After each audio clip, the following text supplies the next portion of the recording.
si on me disait de classer Roselyne Soglo, je la mettrais au même rang que Michelle Obama, je la mettrais au même rang qu'Angela Merkel, je la mettrais au même rang que Margaret Thatcher, je la mettrais au même rang que Winnie Mandela. Pourquoi? Parce que quand vous prenez les 7 habitudes des gens efficaces, je veux parler de proactivité, je veux parler de savoir choisir les priorités, donner la priorité à la priorité, comprendre les autres avant d'essayer de se faire comprendre, se former, s'outiller et travailler en synergie. Je crois que toutes les qualités qu'on peut donner à une dame de renommée mondiale, Roselyne Soglo, là, c'est une femme exceptionnelle, mais je reconnais que les presses internationales ne choisissent que les personnes qu'ils célèbrent. Résultat, on me dira qu'elle n'est pas citée dans tel ou tel magazine au rang mondial, mais en réalité, comme l'a dit Nelson Mandela, ce n'est pas les magazines qui font les leaders, c'est leur vie, leur quotidien, leur concret qui fait leur rang. Quand je cite Michelle Obama, quand je cite Angela Merkel,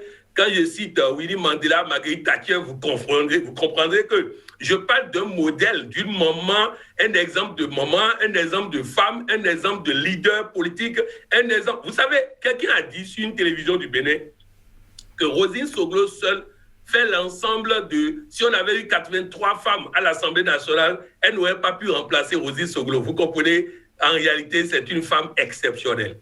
Roselyne Soglo doit être enseignée dans les universités en termes de carrure, en termes de combativité, en termes de répondants, en termes de ceci et cela.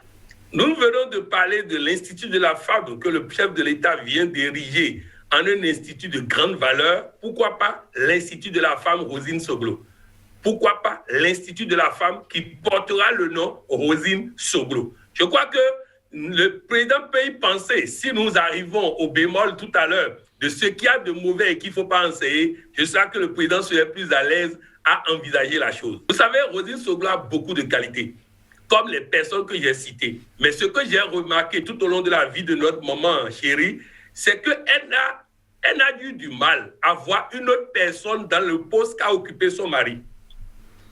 Depuis le départ de Nicéphore Soglo du poste de président de la République, Roselyne Soglo n'a accepté aucun président.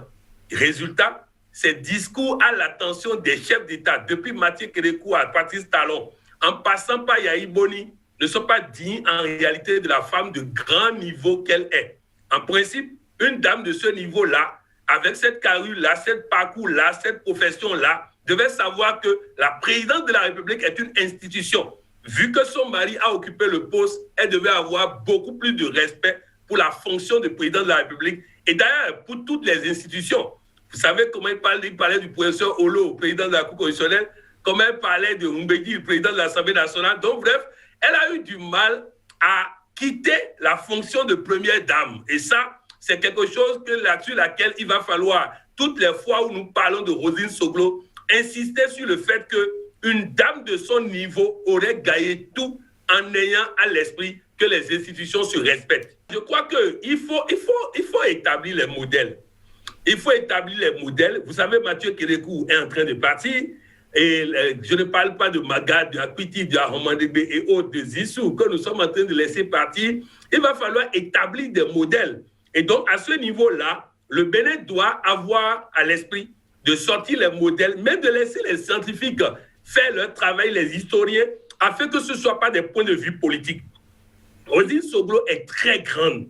Et donc, quand on aborde Roselyne Soglo, par exemple, ce que je viens de dire, vous savez que des gens vont me répondre tout de suite, parce que ceux qui ne veulent pas qu'on touche à Roselyne Soglo vont dire tout de suite qu'on n'a pas le droit de dire ça. Mais moi, je dis, il est important qu'en reconnaissant sa carrière et autres, nous reconnaissons aussi qu'elle a eu du mal à incarner la grande dame qu'elle est à travers le respect des institutions. Et donc, il va falloir que nous fassions en sorte que les générations à venir ne piochent pas sur Internet des choses sur Roselyne Soglo, qu'ils sachent ce qui est bon, qu'ils sachent aussi ce qui n'est pas bon. Vivement que tous ces monuments soient célébrés de leur vivant, qu'ils aient l'occasion de nous voir les célébrer et que ce ne soit pas seulement quand ils passent dans la pièce d'à côté qu'on les célèbre. Aussi, je voudrais dire que ce n'est pas parce qu'une personne est passée dans la pièce d'à côté que nous devons oublier tout ce qu'il y a de mauvais et parler que du bon. Ayons l'équilibre, ça permet à la génération montante d'apprendre et de gagner.